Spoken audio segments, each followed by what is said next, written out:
నెల్లూరు జిల్లా నెల్లూరు రూరల్ మండలం 2వ డివిజన్ గుడుపులపాడి శివాలయంలో మహాశివరాత్రిని పురస్కరించుకొని ప్రత్యేక పూజలు జరిగాయి। ఈ కార్యక్రమానికి 2వ డివిజన్ కార్పొరేటర్ పడిగేటి రామ్మోహన్ ముఖ్య అతిథిగా విచ్చేశారు। ఈ సందర్భంగా పరమేశ్వరునికి ప్రత్యేక పూజలు నిర్వహించి భక్తులకు తీర్థప్రసాదాలు అందజేశారు। 2వ డివిజన్ గుడుపులపాడి గ్రామంలో మహాశివరాత్రి సందర్భంగా ఈ కాశీ విశాలాక్షి సమేత విశ్వేశ్వర స్వామి దేవస్థానం ముందు ఈ రోజు శివరాత్రిలో భాగంగా ఈరోజు అమ్మవారికి కళ్యాణం, స్వామివారికి కళ్యాణం మరియు అన్నదాన కార్యక్రమం జరుపుకుంటున్నాము। మరియు సాయంకాలం స్వామివారిని ఊరేగింపుగా భాగంగా గుడుపులపాడి గ్రామంలో ఊరేగింపు। అంతేకాకుండా గత 3 సంవత్సరాల నుండి ఈ గుడుపులపాడి గ్రామంలో కలిసి ఉన్న కాశీ విశాలాక్షి విశ్వేశ్వర స్వామి దేవస్థానంలో సంవత్సరం ఎంతో అభివృద్ధి చెందుతూ అంచెలుగా ప్రజాదరణ పొందుతూ ప్రతి సంవత్సరం భక్తులు పెరుగుతూ గ్రామంలో ప్రతి శివరాత్రి రోజున ఈ విధంగా ప్రతి సంవత్సరం అంగరంగ వైభవంగా శివరాత్రి జరుపుకుంటున్నారు।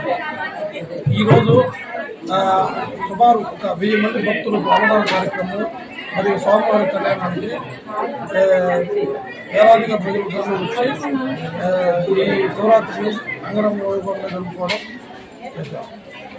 కూడా రాబోయే దినముల్లో ఈ విశాలాక్షి సమేత విశ్వేశ్వర స్వామి దేవస్థానం ఇంకా ఎంతో అభివృద్ధికి ముందడుగు ఉంటుందని కావున అందరూ వచ్చి స్వామివారిని దర్శించుకొని సేకరించి ఈరోజు సాయంకాలం జరగబోయే గ్రామ ఊరేగింపుకు అందరూ వచ్చి భక్తులు స్వామివారికి ఊరేగింపులో పాల్గొని స్వామివారి తీర్థప్రసాదాలు తీసుకోవాల్సిందిగా కోరుతున్నాను। नमः शिवाभ्यां नवयौवनाभ्यां परस्पराभ्यां अजेन्द्रकन्याभ्यां नमो नमः शंकर पार्वतीभ्यां ओम नमः शिवाय। ఈరోజు మహాశివరాత్రి పర్వదినం దేవతలు రాక్షసులు క్షీరసాగర మదనం చేశారు। ఆ క్షీరసాగర మదనం చేసేటప్పుడు వాసుకి అనే పెద్ద సర్పాన్ని పట్టుకొని క్షీరసాగరం చేశారు।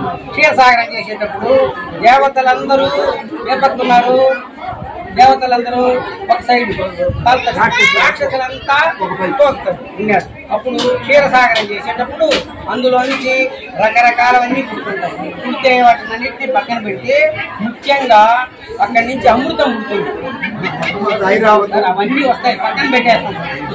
ముఖ్యంగా చెప్పాల్సింది అక్కడ అమృతం ఉంటుంది। అమృతం పుట్టినప్పుడు రాక్షసులు కొట్టాలని వెళ్ళిపోతారు। తర్వాత దాంట్లో నుంచి హాలాహలం పుడుతుంది।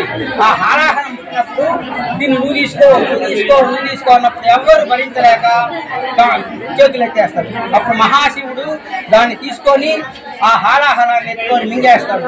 మింగేసేటప్పుడు అది లోపల ఉదరాల్లోకి కానీ పోతే చాలా ప్రమాదం। పైకి పోయి కింద బాగున్న కంఠంలో ఇక్కడ ఆపేస్తాడు। అందుకనే ఆయనకి నీలకంఠం అనే పేరు। మింగేసిన తర్వాత ఆయన ఆ యొక్క విష ప్రభావంతో స్పర్శ కోల్పోయి నిద్రపోతాడు। నిద్రపోయిన తర్వాత నిద్రపోయి లేచిన తర్వాత పక్కన పార్వతీదేవి ఒక్కటే ఉంటుంది। లేచి పార్వతి ఇది పగల రాత్రి అంటుంది, అన్నప్పుడు శివ రాత్రి అంటుంది అన్నమాట। దాన్ని శివరాత్రి అంటారు। సో మనం క్లుప్తంగా చెప్పుకుంటున్నాం, దీన్ని మహాశివరాత్రి పర్వదినం అంటాం। ఈ పర్వదిన సందర్భాన అర్ధరాత్రి పూట 12 గంటల నుంచి 2 గంటల లోపల దీన్ని ఇక్కడ ఈ మహాశివరాత్రి పర్వదినాన్న స్వామికి అభిషేకం చేస్తాం। ఎందుకంటే ఆ కాలంలో మనకి అది ఉద్భవించింది కాబట్టి ఆ కాలంలో అభిషేకం చేస్తాం। మనం ఏదైనా ఉంటే లేదా అది చేయలేని వాళ్ళు ఈరోజు అందరూ నిద్ర మేలుకుంటారు, దాన్ని ఏమంటారు జాగరణ అంటారు, శివ జాగరణ। ఈరోజు ఆ జాగరణ చేస్తే 3 జాములు చేస్తుంటారు। జాగరణ చేస్తే సకల ఐశ్వర్యాలు ప్రాప్తిస్తాయనే ఒక నానుడి ఉంది। సో దాంట్లో సందర్భంగా అందరూ ఈరోజు ఒక్క పొద్దు ఉండలేని ఒళ్ళు బాగలేని వాళ్ళు ప్రధానంగా ఏదో ఉంటూ నిద్ర మేలుకొని ఉన్నంతసేపు జాగరణ చేసి ఓం నమ శివాయ అన్నారు। ఏం చెప్పుకోలేని వాళ్ళు ఓం నమ శివాయ అంటూ కాలం గడిపితే అష్టైశ్వర్యాలు పడతాయి। ఈరోజు ఈ గుడిపల్లిపాడు గ్రామంలో